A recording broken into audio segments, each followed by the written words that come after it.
سلام بچه‌ها، به فرامن خوش اومدید. کلاً همیشه زندگی و سرگذشت یک هنرمند بزرگ برای مردم جذابیت داشته و اینکه بدونیم این آدم چه فراز و نشیب‌هایی رو سپری کرده تا این آدمی بشه که ما میدونیم و ما میشناسیمش، همیشه یه حسی به ما میده که ما بتونیم اون چالش‌های زندگیمون رو و اون شکست‌هامون خیلی راحت‌تر عبور کنیم ازش و به هدفی که داریم برسیم. و توی این ویدیو ما می‌خوایم یه نگاهی داشته باشیم به زندگی آلپاچینو، یکی از اساطیر هالیوود، و اینکه این زندگی این آدم چه فراز و نشیب‌هایی داشته رو با هم یه مروری بکنیم. پس با من همراه باشیم با 10 به اضافه 3 که میشه 13 نکته از فراز و نشیب‌های زندگی آلپاچینوی بزرگ. Let's go. Yeah. I'm like an addict, do I gotta have it.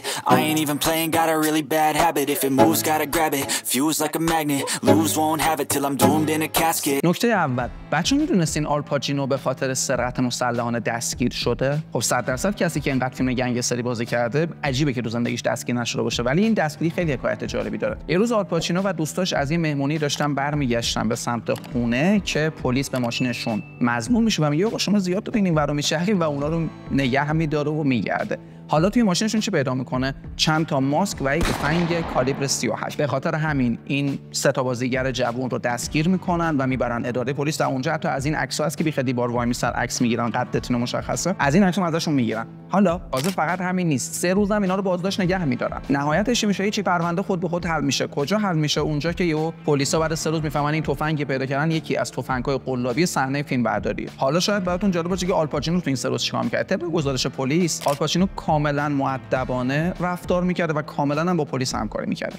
کلاً این که بازیگر تونی مونتانا انقدر راحت با پلیس همکاری کنه یکم درکش سخته، ولی مثل اینکه واقعیت داره. و اتفاقاً همین رفتار مؤدبانه آلپاچینو بوده که باعث شده سوء ظن پلیسا کمتر شه، تنش بیاد پایین و اونا بتونن حرفای اینو قبول کنن و در نهایت آزادشون کنن. نکته دوم اینه که میدونستین آلپاچینو مراسم اسکار سال 1973 تحریم کرده. فکر کنید یه بازیگر جوان که با بازی توی نقش مایکل کورلئونه توی یک شب ره 1000 ساله رو پیمود و به اوج موفقیت و شهرت رسیدی و بگم من نمیخوام تو مراسم اسکار شرکت کنم. فیلمی به کارگردانی فرانسیس فورد کاپولا که قطعا همتون دیدینش که به اوج موفقیت رسید و با بودجه 6 میلیون دلاری خودش با فروش 100 میلیون دلار همه نگاه‌ها رو به خودش خیره کرد. حالا مشکل کجا بود؟ این بود که توی این مراسم اسکار فیلم پدرخوانده توی 11 تا رشته نامزد دریافت جایزه شده بود که 2 تاش اینجا مد نظر ماست. بهترین بازیگر نقش اول مرد که مارلون براندو نامزدش شد و بهترین بازیگر نقش مکمل که آلپاچینو بود. حالا آلپاچینو اینجا بهش برخورد، گفت آقا من بازیگر نقش اول بودم، چرا منو نقش مکمل نامزد کردین؟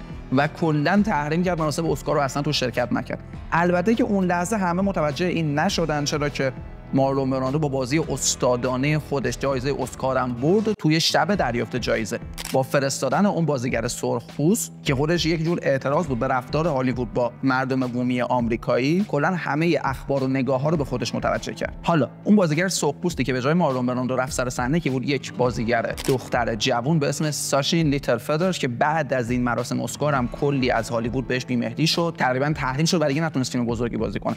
البته الان که دقت می‌کنیم خیلی عجیبم نیست که آلپاچینو اینجا بهش برخورده، چون واقعا نقش مایکل کورلئونه هم بیشتر از مارلون براندو توی فیلم حضور داشت و هم پتانسیل های یک نقش اول رو داشت. ولی خب مثل اینکه این رفتار آلپاچینو خیلی هم به مذاق اسکار خوش نیومد و 20 سال طول کشید تا اینا بخوام آلپاچینو جایزه جدیدی بدن. نکته سوم، می‌دونستین آلپاچینو ایفای نقش توی خیلی از فیلم‌های بزرگ رو رد کرده، نمونهش هان سولو جنگ ستاره بود. کلا آلپاچینو همونقدر که توی فیلم‌های بزرگ بازی کرد و نقش‌های خیلی به یاد ماندنی ایفا کرده، ولی همونقدر هم نقش بزرگ رو رد کرد که گفتم یه مثال معروفش هان سولو جنگ ستارگانه، نقشی که در نهایت به هریسون فورد رسید و هریسون فورد هم استادانه بازیش کرد واقعا. حالا البته جورج لوکاس تنها بازیگری نبود که آلپاچینو دست رد به سینه‌اش زد. استیون اسپیلبرگ هم برای کسینوش می‌خواست بره دنبال این آدم ولی نتونست رازش کنه و حتی خود فرانسیس فورد کاپولا که با فیلم پدرخوانده‌اش آلپاچینو معروف کرد، برای فیلم اینک آخرالزمانش می‌خواست آلپاچینو راضی کنه که توی فیلم بازی کنه، ولی آلپاچینو گفت که نه، شرمنده، من نمیتونم بیام اینو بازی کنم. تازه اینا همش نیست. قبل از اینکه پلیس بورلی هیلز یک فیلم کمدی دنباله‌دار با بازی ادی مورفی بشه،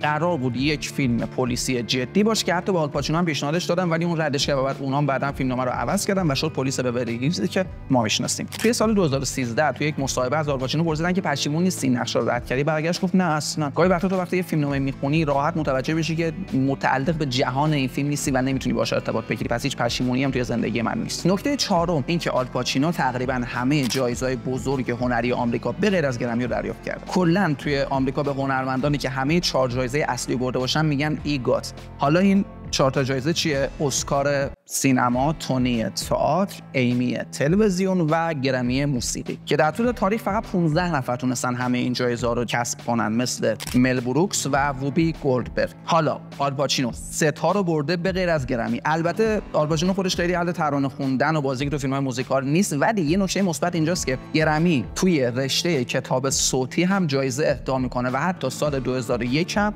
آلپاچینو به خاطر خوندن یکی از آثار شکسپیر نامزد گرمی شده. پس اصلاً بعید نیست که آلپاچینو نفر 16 این لیست باشه و جایزه گرمی هم به زودی ببره. حالا آلپاچینو بقیه جایزه‌اشو چطور گرفته؟ جایزه تونی آلپاچینو برمیگرده به سال 1969 که همین جایزه بود که کل توجه به سمت آلپاچینو جذب کرد و باعث شد که فرانسیس فورد کاپولا برای بازی توی فیلم پدرخوانده بره سمت این بازیگر. جایزه اسکار آلپاچینو برمیگرده به سال 1993 و فیلم بوی پشت زن که اصلاً وای نگم شاهکار بود اصلا. فیلم نقش‌آوری آلپاچینو اصلا مثال زدن. و جایزه ایمی آلپاچینو هم برمیگرده به سال 2004 و بازی توی مینی سریال فرشتگان در آمریکا. نکته پنجم، آلپاچینو هیچ وقت ازدواج نکرده. کلاً زندگی شخصی بازیگرا برای پاپاراتزیا و خبرنگارا خیلی جذابه. یعنی هستن کسایی که یه دوربین برمی‌دارن میافتن دنبال بازیگرای مهم، عکس از زندگی خصوصیشون میگیرن و یهو نشر میدن و یه شایعه‌های کلی برای مجلات زرد میسازن. ولی این آدما توی پیدا کردن حواشی زندگی آلپاچینو کلا ناموفق بودن، چون این آدم زندگی شخصی خودش رو کاملا رازگونه نگه می‌داره و خیلی همه چیز سریه. البته که رابطه‌های بلند مدت داشته که مشهورترینش رابطه بلند مدت آلپاچینو با دایان کیتون هم بازیش توی چند تا از فیلماشه که بعد از چند سال جدا شدن و دلیل جداییشون این بود که دایان کیتون می‌خواست ازدواج کنه ولی آلپاچینو مخالف بود. جالب اینجاست که بعد اینکه اصلا جدا شدن آلپاچینو که کلا ازدواج نکرد، دایان کیتون هم هنوز ازدواج نکرده و انگار اساساًش هم خیلی خوشحاله توی مصاحبه‌اش داره اینو بهمون میگه.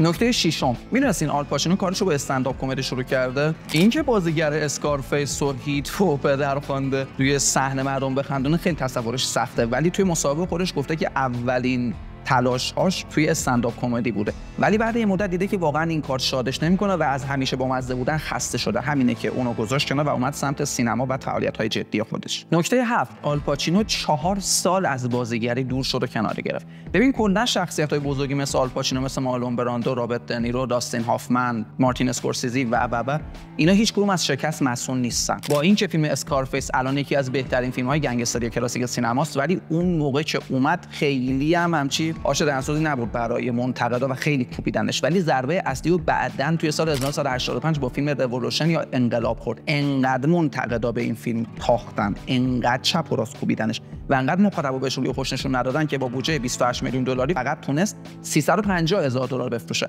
همین شد که آلپاچینو فهمید این همه فشار رو نمیتونه تحمل کنه و 4 سال خودش رو کشید کنار. البته که خوشبختانه توی دهه 90 برگشت و این همه اثر سینمایی شاهکار برامون خلق کرد. نکته 8، زمانی که داشتن فیلم پدرخوانده یک رو میساختن، یه روز رابرت ایوانز رئیس بخش تولیدات کمپانی معظم پارامونت پیکچرز تلفن برداشت، زنگ زد به فرانسیس فورد کاپولا و داشتن درباره فیلم پدرخوانده حرف می‌زدن. بعد دیدم که بحث رسید سمت نقش مایکل کورلئون و بازیگر مد نظر فرانسیس فورد کاپولا، یهو رابرت ایوانز برگشت گفت کی این پسره، همین پسر ریزه رو میگی؟ ببین یه چیزی از من داشته باش، مگه از اون جنازه من رد چی بذارم این بچه تو این فیلم بازی کنه؟ این بچه منظور آلپاچینو بود، ولی بعداً با پافشاری فرانسیس فورد کاپولا و اون اصرار بیش از حدش آخر کمپانی پارامونت هم راضی شد و مایکل کورلئون شد اون کسی که ما الان میشناسیمش. نکته 9، آلپاچینو رو توی دوران بچگی سانی صدا می‌زدن. پدر سانی وقتی که آلپاچینو دنیا اومد فقط 18 سالش ولی سنگ تراش بود و توی 2 سالگی آلپاچینو اونا رو ترک کرد و کلاً از زندگیشون دیگه خارج شد. و کلاً مادر آلپاچینو روز بود که اونو بزرگ کرد. حتی اولین استعدادهای بازیگری رو هم همین روز کشف کرد و حتی توی 4 سالگی توی خونه آلپاچینو رو د اکتور یعنی بازیگر صدا می‌زد. نکته 10، آلپاچینو توی بازیگری الگوهای زیادی داشت که بزرگتریناش مارلون براندو بود و جیمز دین.